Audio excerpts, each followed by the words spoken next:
So once again, welcome to my new video.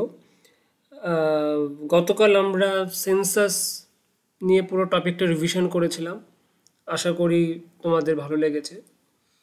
আমরা প্রতিদিনই নতুন করে একটা চ্যাপ্টার বলো বা টপিক বলো আমরা রিভাইজ করব for upcoming SSC exam, railway exam and overall state wise যে এক্সামগুলো হয় সব কিছুর জন্য ইম্পর্টেন্ট। স্ট্যাটিক জিকের পোর্শন সব কিছুর জন্য ইম্পর্টেন্ট। সো আজকে আমরা যেই বিষয় নিয়ে পড়াশোনা করব সেটা হচ্ছে পঞ্চবার্ষিকী পরিকল্পনা, মানে 5 ইয়ার্স প্ল্যান। আগের দিনও বলেছি যে আমরা এখানে মেনলি এক্সাম ওরিয়েন্টেড পড়াশোনা করব, মানে খুব একটা ডিটেলে পড়বো তা নয়, কিন্তু পরীক্ষার জন্য যেই যেই টপিকগুলো দরকার, ইনফরমেশন দরকার বা জানা দরকার, সেটা অবভিয়াসলি আমরা কভার করব।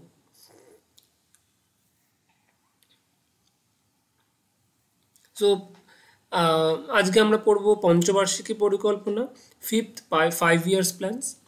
তো আমরা যদি শুরু করি প্রথম থেকে, তো এই পঞ্চবার্ষিকী পরিকল্পনাটা ফার্স্ট যেদিন শুরু হয়, সালটা মনে রাখতে হবে, সালটা ইম্পর্টেন্ট। সেটা হচ্ছে 1950। এবার তার সাথে দেখো একটা ডেট দেওয়া আছে 15th মার্চ, তোমরা চাইলে মনে রাখতে পারো, but this is not very important things. So পঞ্চবার্ষিকী পরিকল্পনা মানে 5 ইয়ার্স প্ল্যান স্টার্ট হলো 15th মার্চ 1950। তো প্রশ্ন একটাই যে কেন 5 ইয়ার্স প্ল্যান চালু হলো? তো আমরা জানি 1947 সালে ভারত স্বাধীন হলো। ভারত স্বাধীন হওয়া তার মানে যে বিগত 190 বা 200 বছর ধরে একটা আলাদা দেশ আমাদেরকে শাসন করে আসছে তাদের মতো করে। এইবার আমাদের ভারতবর্ষকে আমাদের নিজেদের মতো করে ডেভেলপ করতে হবে, সেটা নিজেদের দায়িত্ব। হুম এইবার কিভাবে একটা দেশ, যেই দেশটা 200 বছর ধরে পরাধীন ছিল, তাদের কথা মতো বা তাদের প্ল্যান ওয়াইজ একটা রাষ্ট্র চলতো, সেখান থেকে বেরিয়ে এসে কিভাবে নিজেদেরকে সেলফ ডেভেলপমেন্ট করা যায়, সেই চিন্তাভাবনাটার সেই চিন্তাভাবনার জন্যই চালু হলো পঞ্চবার্ষিকী পরিকল্পনা। তো ফার্স্টে এটা প্ল্যানিং কমিশন ছিল, তো দেন এটার নাম চেঞ্জ করে 5 ইয়ার্স প্ল্যান করা হয়। কারণ প্রতি 5 বছর ধরে আমাদের একটা টার্গেট নেওয়া হতো যে যে এই এই কিছু একটা টার্গেট নেওয়া হলো যে এই টার্গেটগুলো আমরা আগামী 5 বছরে ফুলফিল করব। তো সেরকম 5 বছর 5 বছর গ্যাপ করে করে আমরা নতুন করে একটা প্ল্যান করতাম এবং সেই plan according to this plan আমরা সেই অ্যাচিভমেন্টে পৌঁছে যেতাম। এইবার সেটা দেখব যে পরপর কি হচ্ছে। তো সেই জিনিসটা স্টার্ট হলো প্রথম 1950 সালে। তো 1950 সালে আমাদের প্রাইম মিনিস্টার কে ছিল? Jawaharlal Nehru. Obviously he was our first prime minister. So 1950 সালে প্রথম পরিকল্পনার বেঞ্চ বসলো এবং স্টার্ট হলো 1951 থেকে। তো 1951 থেকে 1956 সাল পর্যন্ত আমাদের হচ্ছে ফার্স্ট 5 ইয়ার্স প্ল্যান, প্রথম পঞ্চবার্ষিকী পরিকল্পনা। আচ্ছা, তার আগে মনে রাখতে হবে আমরা এই যে পঞ্চবার্ষিকী পরিকল্পনার যে কনসেপ্ট, সেই কনসেপ্টটা কোথা থেকে নিয়েছি? ইউএসএসআর, মানে রাশিয়া থেকে। রাশিয়াতে সর্বপ্রথম এই কনসেপ্টটা তারা নিয়ে এসেছিল তাদের কান্ট্রিকে ডেভেলপ করার জন্য, এবং সেখান থেকেই আমরা এটাকে একটু আপগ্রেড করে সেটা ইমপ্ল্যান্ট করেছি আমাদের দেশে। তো ফার্স্ট পঞ্চবার্ষিকী পরিকল্পনা সময় প্রাইম মিনিস্টার ছিলেন জওহরলাল নেহরু, এবং কোন মডেলে এই ফার্স্ট 5 ইয়ার্স প্ল্যানটাকে আপডেট করা হয়েছিল সেটা হচ্ছে হেরেড-ডোমার মডেল। তো এই জিনিসটা ইম্পর্টেন্ট।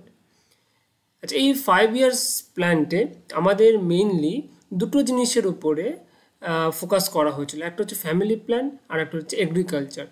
তো এই 5 ইয়ার্স প্ল্যানের ফার্স্ট 5 ইয়ার্স প্ল্যানের মধ্যেই এই দামোদর বাঁধ, ভাকরা নাঙ্গাল বাঁধ, হীরাকুদ বাঁধ এগুলো তৈরি করা হয়েছিল। এরপরে আসছে সেকেন্ড 5 ইয়ার্স প্ল্যান। সেই সেকেন্ড 5 ইয়ার্স প্ল্যান কত? 1956 থেকে 1961। এবার এই সময়তেও কিন্তু আমাদের প্রাইম মিনিস্টার ছিল জওহরলাল নেহরু। তো এই সেকেন্ড 5 ইয়ার্স প্ল্যানটা মহালনবিশ পরিকল্পনাতে তৈরি হয়েছিল। এবার এখানে না একটা আমরা মিক্সড ইকোনমি, আমাদের যে ভারতবর্ষের ইকোনমি সেটা কি মিক্সড ইকোনমি, এই কনসেপ্টটা ফার্স্ট আমরা কবে দেখেছিলাম? এই সেকেন্ড 5 ইয়ার্স প্ল্যান, মানে 1956 থেকে 1961 মধ্যে।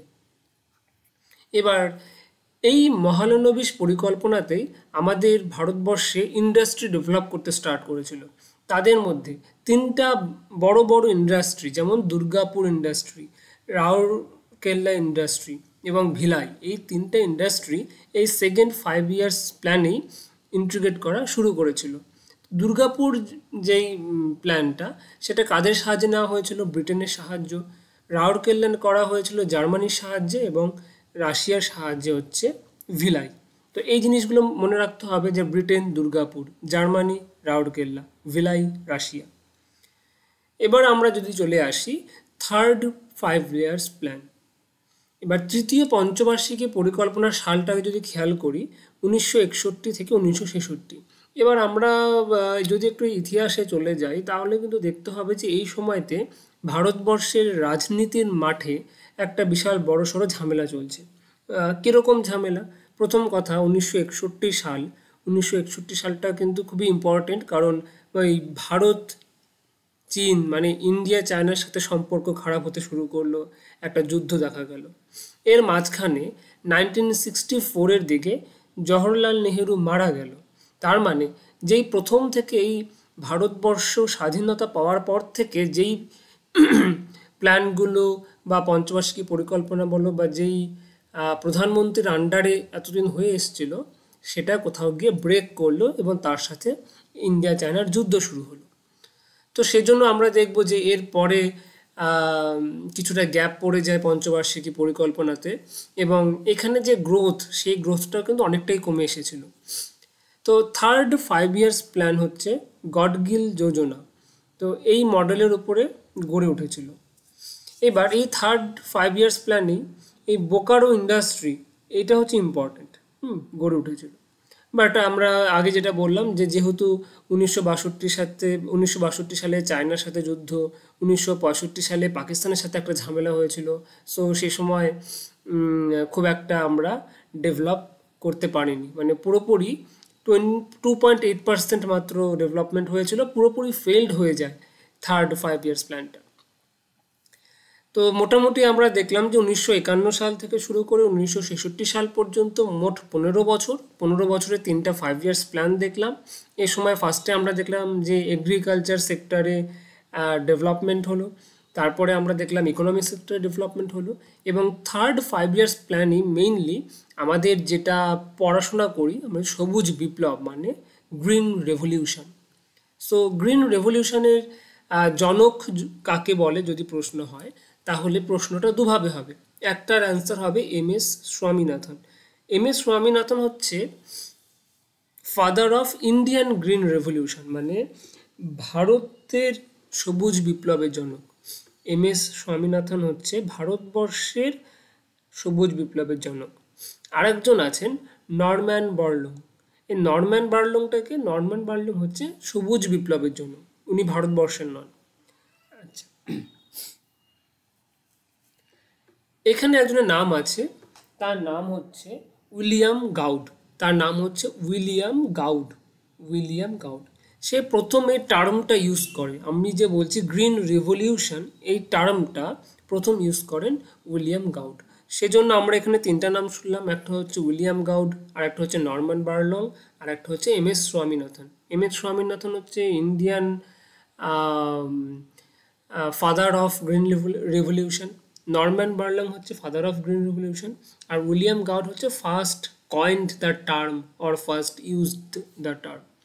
ওকে, থার্ড 5 ইয়ার্স প্ল্যান ফেল করলো। প্রথম 5 ইয়ার্স প্ল্যানে আমরা দেখলাম যে হেরেডোমার মডেল।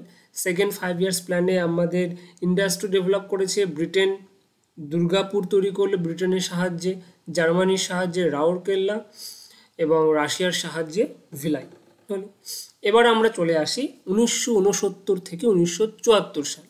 এবার ভালো মতো খেয়াল করে দেখবা যে এখানে মাঝখানে কিন্তু 3 ইয়ার্সের একটা গ্যাপ আছে। অবভিয়াসলি কারণ বললাম যে 3 ইয়ার্স গ্যাপের কারণ আছে, কারণ এই সময় ভারতবর্ষের রাজনীতিক দিক থেকে অনেক চেঞ্জেস আসে। প্রধানমন্ত্রী জওহরলাল নেহরু থেকে এখনকার প্রধানমন্ত্রী হচ্ছে ইন্দিরা গান্ধী। মনে রাখতে হবে আমার ফোর্থ 5 ইয়ার্স প্ল্যানে এসে প্রধানমন্ত্রী প্রাইম মিনিস্টার চেঞ্জ হয়ে গেছে, এখন হচ্ছে আমাদের প্রাইম মিনিস্টার ইন্দিরা গান্ধী। তো ফোর্থ 5 ইয়ার্স প্ল্যানে আমার যেই মডেলটা কাজ করেছে সেটা হচ্ছে অশোক রুদ্র মডেল। এবার এই 1969-এ এই যে ফোর্থ টেনিওর, এখানে আমাদের হয় হোয়াইট রিভলিউশন, মানে শ্বেত বিপ্লব। শ্বেত বিপ্লবের জনক কাকে বলা হয়? ভার্গিস কুরিয়ান। ওকে, তো এই জিনিসটা মনে রাখতে হবে। আমরা গ্রিন রেভলিউশন পড়লাম, আমরা হোয়াইট রিভলিউশন পড়লাম ফোর্থ 5 ইয়ার্স প্ল্যানে। এবার এই ফোর্থ 5 ইয়ার্স প্ল্যানে আমাদের মনে রাখার মতো কিছু সাল রয়েছে। প্রথম সালটা হচ্ছে 1970। 1970 সালে হচ্ছে এনপিটি প্রতিষ্ঠা হলো। 1971-এ আমাদের মানে এত মুভিজ বা সিরিজ সিনেমা তৈরি হয়েছে, আর খুবই বিখ্যাত সেটা যে বাংলাদেশ ওয়ার। বাংলাদেশ দুভাগে ভেঙে গেল, ইন্দিরা গান্ধী ইন্ডিয়া থেকে জেট পাঠালো, তোমরা সবাই স্টোরি জানো। তো 1971 সালের যুদ্ধ ইন্দিরা গান্ধীর সাথে রিলেটেড, এটা মনে থাকবে। 1969 সালে 14টা ব্যাংক ন্যাশনালাইজেশন হলো। 1969 সালে 14টা ব্যাংক জাতীয়করণ হলো, ন্যাশনালাইজেশন হলো, এটা মনে রাখতে হবে। তার মানে ভারত বাংলাদেশ যুদ্ধের আগেই 14টা ব্যাংক জাতীয়করণ হয়ে গেছে। 1974 সালে স্মাইলিং বুদ্ধা, মনে আছে? পরমাণু টেস্ট হলো রাজস্থানে পোখরানে, স্মাইলিং বুদ্ধা। তো ওই ইন্দিরা গান্ধীর টাইম পিরিয়ডে অনেক বোল্ড অনেক জিনিস কাজকর্ম করা হয়েছে। তো সেই জন্য এই কতগুলো ডেটা বা সাল আমাদের মনে রাখতে হবে। এরপর আসছে হচ্ছে ফিফথ 5 ইয়ার্স প্ল্যান। এই ফিফথ 5 ইয়ার্স প্ল্যান চলেছিল 1974 থেকে 1978 সালে। এবার এই 5 বছরে একটা কথা খুব উঠেছিল, সেটা হচ্ছে গরিবি হাটাও, গরিবি হাটাও। এই কথাটা কে বলেছিল? ইন্দিরা গান্ধী বলেছিল। তার মানে কি বলেছিল? যে ভারতবর্ষে তখন প্রচুর গরিব, মানে পার ইনকাম, বিলো পার ইনকামের লোকজন প্রচুর রয়েছে। যদিও সেই সময় ডেভেলপ করছে, এগ্রিকালচার ডেভেলপ করলো, শ্বেত বিপ্লব কেবল হয়েছে, ইন্ডাস্ট্রি গড়ে উঠছে। এবার আমাদের নেক্সট টার্গেট কি? যে এগুলোতে ইনভলভমেন্ট করাতে হবে, লোকজনকে এগুলোতে ইনভলভ করাতে হবে, যাতে লোকজন আর গরিব না থাকে, তারা যেন কাজ করে টাকা পয়সা ইনকাম করতে পারে, ভারতবর্ষের ইকোনমিতে তারা যেন ইনভলভমেন্ট রাখতে পারে। তো সেজন্য গরিবি হাটাও বলে একটা ক্যাম্পেইন চললো, এমপ্লয়মেন্ট হলো, এগ্রিকালচার সেক্টরে নতুন করে অনেক দিক খুলে গেল। তো এরই মাঝখানে 1974-এর পরে 1978 মাঝখানে একটা ব্রেক চলে আসলো। সে ব্রেকটা কি হলো? যে 1978 থেকে 1980 সালে হঠাৎ করেই সরকার চেঞ্জ হয়ে গেল। এখানে আসলো হচ্ছে মোরারজি দেশাই। মোরারজি দেশাই হচ্ছে ফার্স্ট নন কংগ্রেস প্রাইম মিনিস্টার। মোরারজি দেশাই হচ্ছে ফার্স্ট নন কংগ্রেস প্রাইম মিনিস্টার। তো মোরারজি দেশাই সম্পর্কে অনেক ইনফরমেশন আছে। যেমন মোরারজি দেশাই হচ্ছে এমন একজন পার্সোনালিটি যিনি ভারতবর্ষের সর্বোচ্চ সম্মান এবং পাকিস্তানের সর্বোচ্চ সম্মান দুটোই পেয়েছেন। তোমরা কমেন্ট বক্সে সেই সম্মান দুটোর নাম লিখবে। তো 2 বছরের গ্যাপ, এই 1978 থেকে 1980 ফিফথ 5 ইয়ার্স প্ল্যানের মাঝখানে, এটাকে বলা হচ্ছে রোলিং প্ল্যানস। এইবার 1980-তে আবার ব্যাক হলো। 1980-তে আবার ব্যাক করলো কে? ইন্দিরা গান্ধী। 1980 থেকে 1985 এই টেনিওরটা হচ্ছে সিক্সথ 5 ইয়ার্স প্ল্যান। এখানে আরও ডেভেলপমেন্ট হওয়া শুরু করলো, এমপ্লয়মেন্ট হলো, প্রভার্টি দূর হলো, মানে দূর করার চেষ্টা করা হলো। প্রভার্টি দূর হলো, একদম সম্পূর্ণভাবে দূর করা কখনোই পসিবল নয়, বা সেটা কোনো দেশের পক্ষেই যে আমার কাছে 100% ফ্রি ফ্রম প্রভার্টি, এটা কখনোই সম্ভব নয়। এবার 1980 সালে 6 ব্যাংক ন্যাশনালাইজেশন হলো। আমরা কি দেখলাম? ফার্স্টে 1969 সালে 14টা ব্যাংক ন্যাশনালাইজেশন হয়েছিল। এবার দেখলাম যে 1980 সালে 6টা ব্যাংক ন্যাশনালাইজেশন হলো। এবার 1982 সালে নাবার্ড গঠন হলো।